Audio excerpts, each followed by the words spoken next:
For more on what this means for Cambodia as it tries to diversify and tries to manage the ongoing energy crisis, we're joined by Keo Rotanak, who is the Cambodian Minister for Mines and Energy, and he joins today from Phnom Penh. Minister Rotanak, thank you for joining us today. I guess the first question really is this solar panel project of Cambodia. What are its main goals, and how soon can we see it come online and perhaps contribute towards adding and diversifying Cambodia's energy mix in a meaningful way? When do we start to see this actually start to operate in full force? Thank you, JP, for having me on your program. Cambodia has moved a long ways from fossil fuel.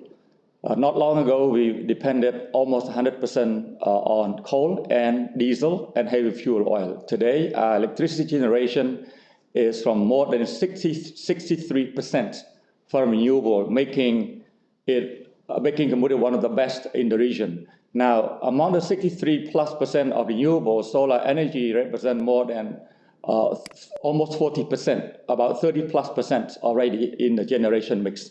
So today, we are about to commission the biggest solar park in one place in Southeast Asia, which is more than 1,000 megawatts in one place. And we are excited about it. So we are bringing solar to basically help decarbonize ourselves, but also as part of our push to integrate Cambodia with the rest of the ASEAN, to help making ASEAN more green and resilient. There are also concerns some people raise that you can increase generation of electricity to try and offset some of the impact and try to diversify things, but there is also equal need to focus on transmission, making sure that you can transmit these efficiently and nothing gets lost. Are there projects also in Cambodia to make sure that the grids and the transmission itself can also keep up with the expanded capacity that's being generated by solar projects like this, sir? You are so right that in the transition toward clean energy footprints, one of the bottlenecks, apart from financing and other logistical matters, transmission is usually a bottleneck. And Cambodia is learning lessons from other countries that have walked before us, and we try to make sure that our transmission will not stand in the way of our green energy scale-up. Our target is to have at least 70% clean energy by 2030. So we are very much on track, because today we already achieved more than 63% clean energy. So we're very confident. We are very, very confident that we are going there to get there. And that is the reason why Cambodia has been working very hard with Singapore and other like-minded partners in ASEAN to make sure that our region collectively, not only Cambodia, will further decarbonize and have a net zero by 2050. And that also hints at some talks that have been growing in ASEAN of creating an ASEAN regional power grid. What's Cambodia's stance on this, and how active is Cambodia in promoting this particular goal, which, while evidently contributes to security in Southeast Asia, is going to be very hard to pull off because of the size, the financing, and also the fact that you have to involve all these countries involved? What's Cambodia's stance on how achievable this ASEAN energy grid can be? In fact, we have the technology. Humanity has the technology. We have financing. The private sector is ready to jump in. I think it's the role of our regional governments, all our collective governments, to make sure that we can design an environment that is conducive. We have regulation that is supportive, de-risking for the private sector investment, and I think we can get to do that regionally. Now, we have had experience from Europe, from some parts of North America, for example. They could have regional grid. There's no reason why ASEAN cannot have regional grid. So I'm very sure that it's only a matter of time before we can see the ASEAN power grid. And this is one of the things that our ASEAN leaders in the recent summit, that ASEAN power grid is a priority for ASEAN to decarbonize. Now, at the same time, ASEAN leaders also in the joint statement expressed concern about the current oil disruption, the biggest in human history, in modern history, and therefore they're also designing some ways to make sure that the ASEAN 11 members countries can work together to have fuel arrangements so that we don't have to face the same impact of the oil market shock as we experience today.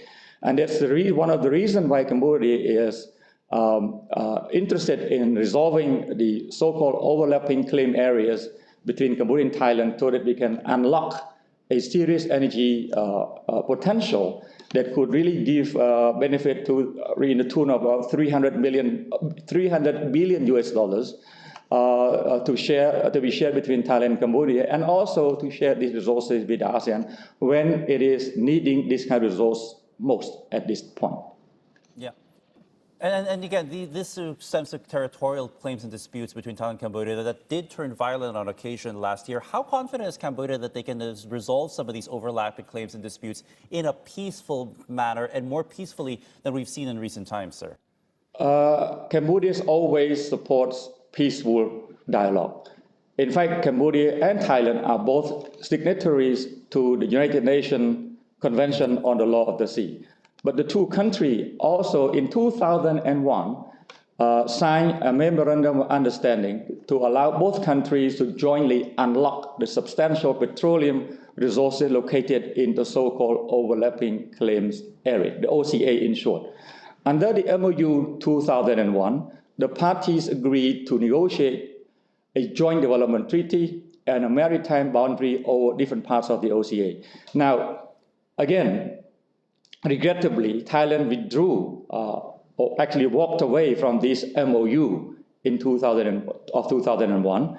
And we still believe in dialogue. We still believe in resolving the differences peacefully under international law. And that's why we are considering the compulsory conciliation under the UNCLOS to resolve the maritime boundary differences in a legitimate and peaceful manner, and also help unlock the resource potential in this area so that we can share between the two countries and the two people, but also to share that with the ASEAN region as well, especially in this time of energy disruption. I understand. All right, Keo Ratanak, Cambodia's Minister for Mines and Energy. Fingers crossed that indeed a peaceful resolution can come with regards to that, as it will be critical for Cambodia's own energy security state. Appreciate the time, sir.